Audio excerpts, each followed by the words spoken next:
The Old McCurdy House by Natasha Glover, narrated by Otis Jiry. There is a long road in the countryside near my hometown.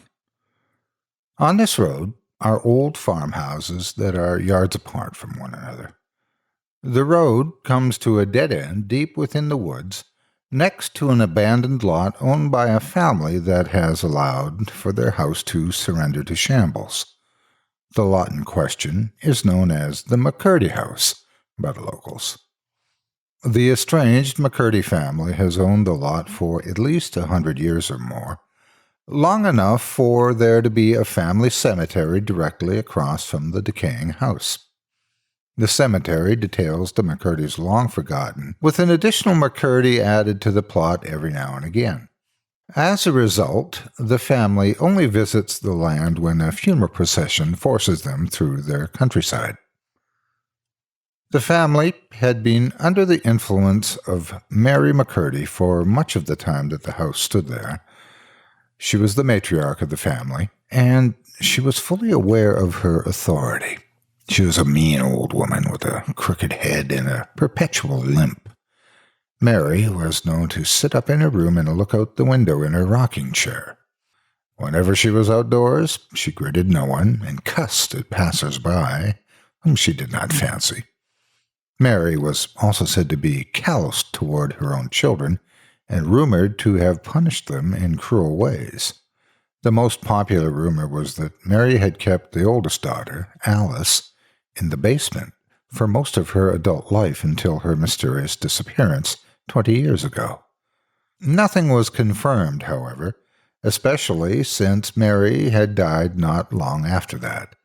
Still, the sinister flavor of the McCurdy lot is pervasive and unsettling. At this time, this McCurdy house is in the possession of the oldest son, Alec. He occasionally drops by to collect the mail and gaze upon his old home, but he never ventures inside. In fact, he decided not long ago that there was no need for electricity in the old home, considering its unpredictable but eventual demise. As a result, the provincial electric company disconnected the power to the old McCurdy house with the flip of a switch and turn of a knob. However, days after the power was disconnected, the electric company received a phone call from Alec McCurdy. As it turns out, his closest neighbor had noticed a single light on the top floor of the old house blazing from across the field. The neighbor had assumed that there was a trespasser and had called Alec. Thus, Alec had called to affirm that the power had in fact been disconnected. After checking the computer system, the company confirmed that the power was indeed disconnected, but they assured Alec that they would send employees out to check the breaker and make certain. My cousin, Mike, was on call that night that Alec informed the electric company of his concern, so he was the employee tasked with manually disconnecting the power to the old McCurdy house. He was not particularly familiar with the gruesome rumors that circulated, so he had no trouble visiting the lot and doing his job. When he arrived, the house appeared dangerous as the infrastructure looked as though it was sure to collapse sometime soon. And with that thought in place, Mike had hoped that nobody was actually inside squatting in the old McCurdy house for fear for their health and safety.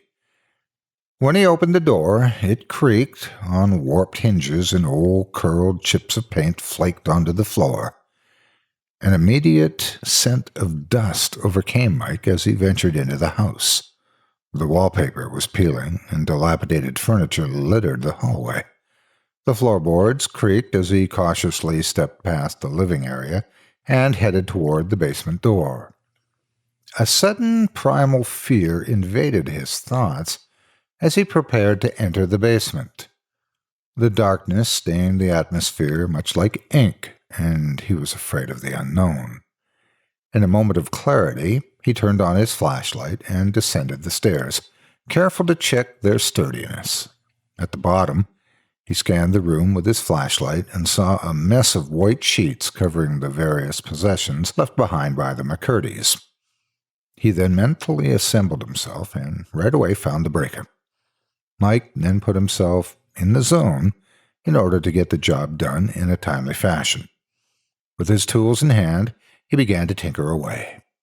As he neared the end of his work, however, he was shocked by an unexpected noise. He stopped tinkering and listened to what seemed like slow footsteps stumbling upstairs. He froze and listened carefully to make sure that he wasn't imagining the sounds.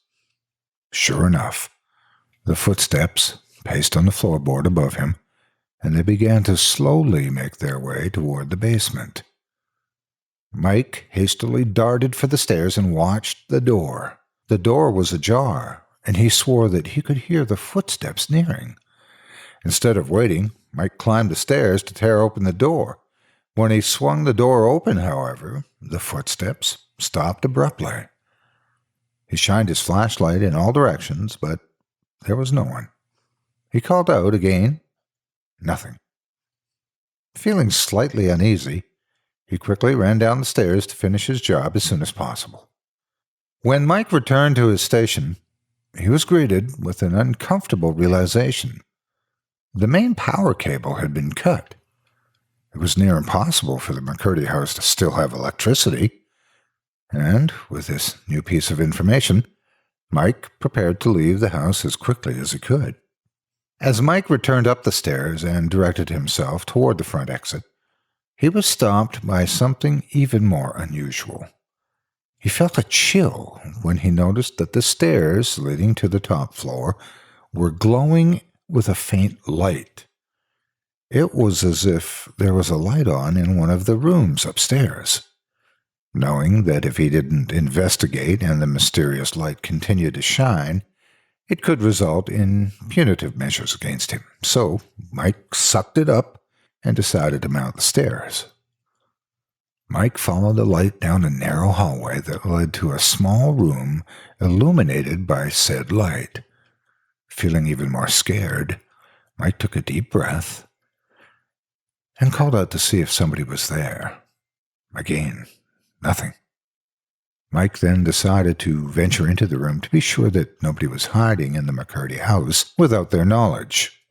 When Mike stepped into the room, he was speechless. Not only was there nobody there or a trace of there having been someone else, the light vanished. There was nothing.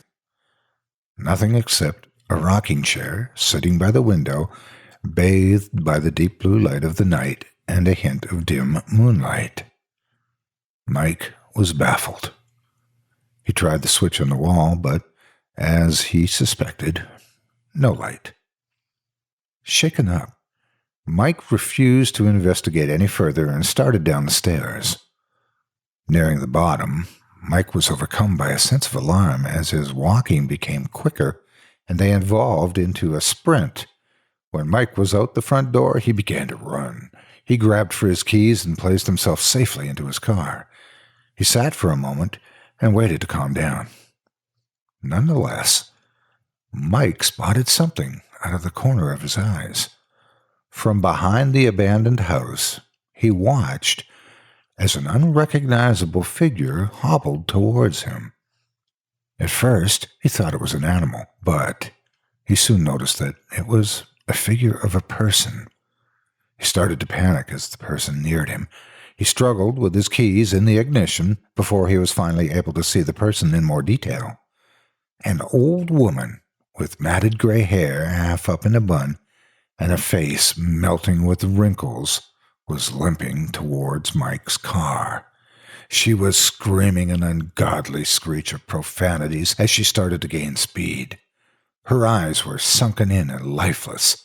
Her skin was pasty and wrapped in rags. She neared Mike with outstretched bony fingers and dirty, overgrown fingernails. She was almost touching the car before Mike started the engine and peeled out of the McCurdy driveway with the screech of his tires.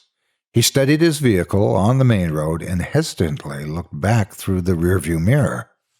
Still wobbling down the road was the old woman, screaming until Mike had driven out of view. Mike has told me that this was the most frightening event of his life.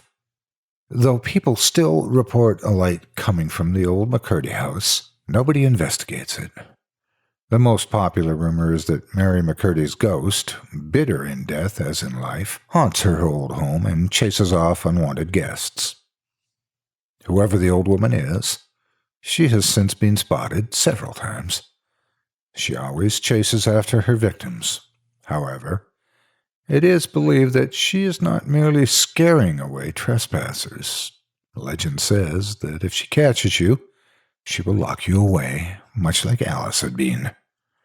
You may feel safe in your house, but that's a false sense of security. The old woman has been said to follow people home.